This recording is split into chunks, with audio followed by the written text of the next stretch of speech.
No, you cannot get up there. No. Hi, guys. No, this is not about you right now. This is about Finn. Guys, mouse, waffles. I know. Hold on. No, you cannot get up there right now. You sit here.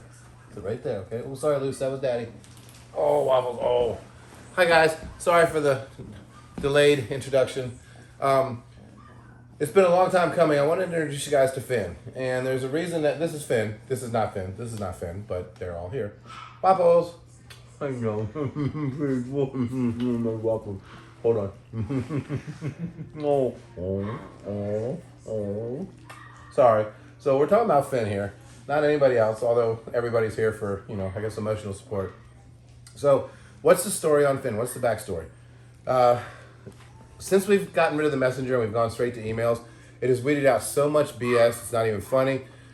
The problem is I'm getting inundated, which is not having a ton, but every email has to do with something of substance. And in many cases, it's about a dog that needs to be surrendered. And in many cases, there's no other hope, can they come to you? And in many cases, those dogs are, saying, I have no other options. If they don't come to you, they're going to end up in a shelter, and they're either going to, they're afraid they're going to die, or they're going to put them in a shelter and they know they're going to die. In which case, none of that, just so you know, if I ever act on those, it's not because I feel for the people that are saying that to me. In fact, I kind of despise them to an extent for whatever their situation is that they would say that to me and kind of put that guilt on my shoulders. No, but the reason my heart goes out and it pulls at my heartstrings is because I'm afraid that if you reach out to me and you say, hey, if you're my only hope, and if you don't do this or that or the other, the dog's gonna end up in a shelter, or I'm gonna have to put it down. Those have happened to me before, and honestly, I couldn't live with myself if I knew that I was the one that could have thrown the dog a lifeline because I said no or didn't act. That the dog died. So that happens to me quite often, and it's very difficult for me. I'm not trying to be this involved on a broad spectrum yet, but somehow I found myself in this position, unfortunately. So Finn was a reach out situation like that, but fortunately he was not a situation like that where I was being threatened with putting him in a shelter or anything like that. She just didn't want to put an ad in the paper, and at first, quite honestly, she was telling me that she just wanted to know if there's any reputable rescues in the area, which, she's in Northeast Florida. I have a great rescue partner in Florida who I would love to turn him over to. The reason I wanted to deal with Finn is because with the symptoms he had, I've never had anybody like him. And Finn has not been abused. She's had him since he was 6 years old, or 6 weeks old. He's now 4 years old-ish, give or take. I'm sorry, I don't remember his birth date offhand directly. He's healthy. There's no medical issues or anything like that. But what Finn does have is what everybody would consider, the one characteristic I haven't had to truly face on its own yet, is the stereotypical ankle-biting, buzzsaw, chainsaw, bite your face off Chihuahua mentality. And Finn supposedly has this mentality. He's falling asleep.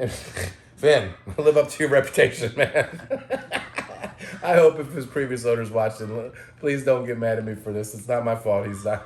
So anyway, I just felt in this particular situation when it was compounded with, she's had other dogs. She's had dogs her whole life, and Finn is an anomaly. But yet, no matter if you've had dogs your whole life or not, you've had nowhere near the experience or the exposure that I have. So I totally understand if, what seems monumental to you might not seem too big of a deal to me, especially with the stuff I've dealt with.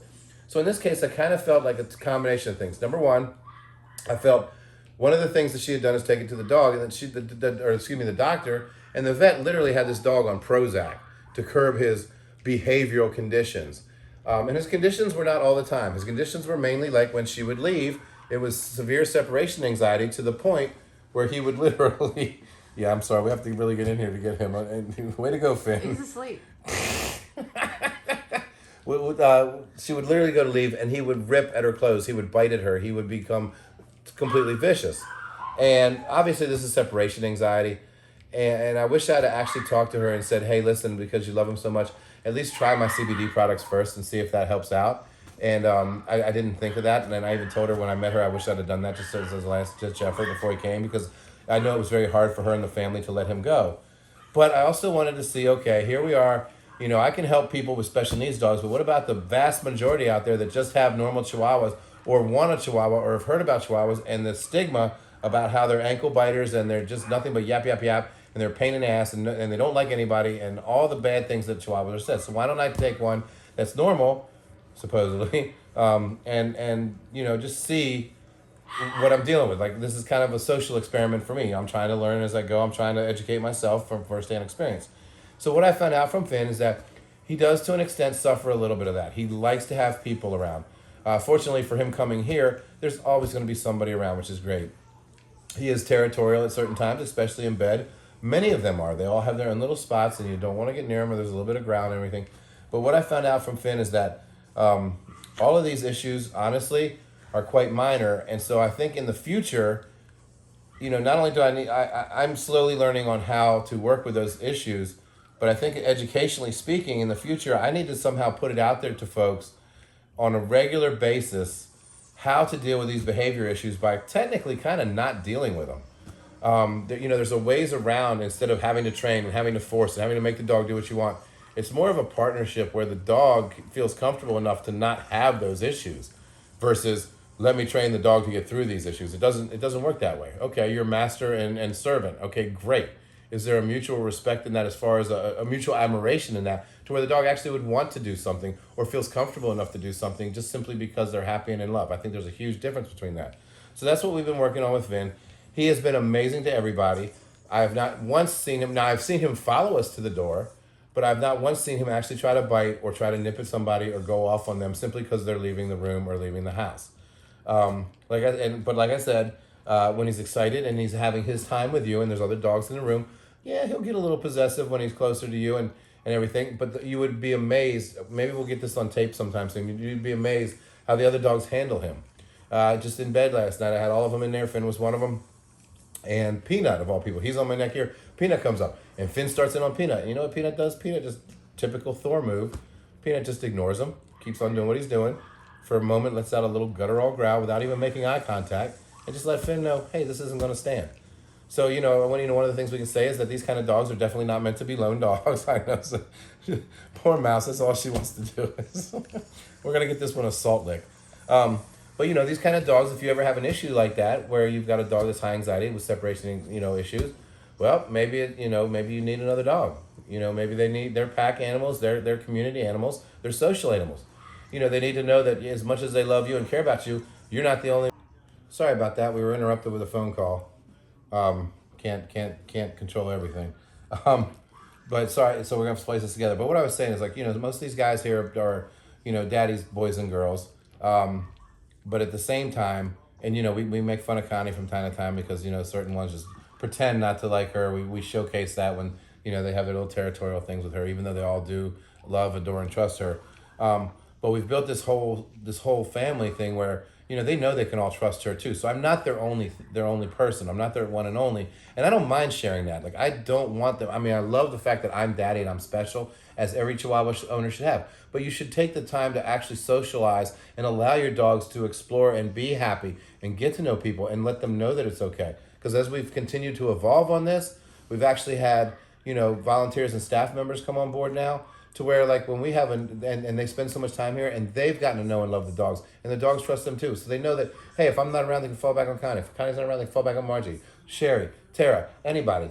So, everybody else. So it's really cool in that respect. And then, of course, the dogs together, they know which groups they can fall back on. Now, we're so large that you do have individual groups inside of the group, or packs inside of the pack, that they have their own little cliques. It's like high school. But, when you have a small group, you will have your own hierarchy, which you'll have to do. But again, they're all family and everything. So I think, for those of you that have a Chihuahua that has a little bit of anxiety and special needs, I think there's steps you can take. But if you can socialize them and have a bigger family, which means possibly another Chihuahua or two. I can't believe I'm promoting this. You cannot just have one. They're like potato chips. But they are small dogs, and if you can control it, and it's legal where you're at, and you can have it, and you have a dog like this, before you consider letting them go, consider maybe just trying to do more to socialize them. And like that, if the dog's having separation anxiety when you leave, try taking the dog with you from time to time. Let them go out with you.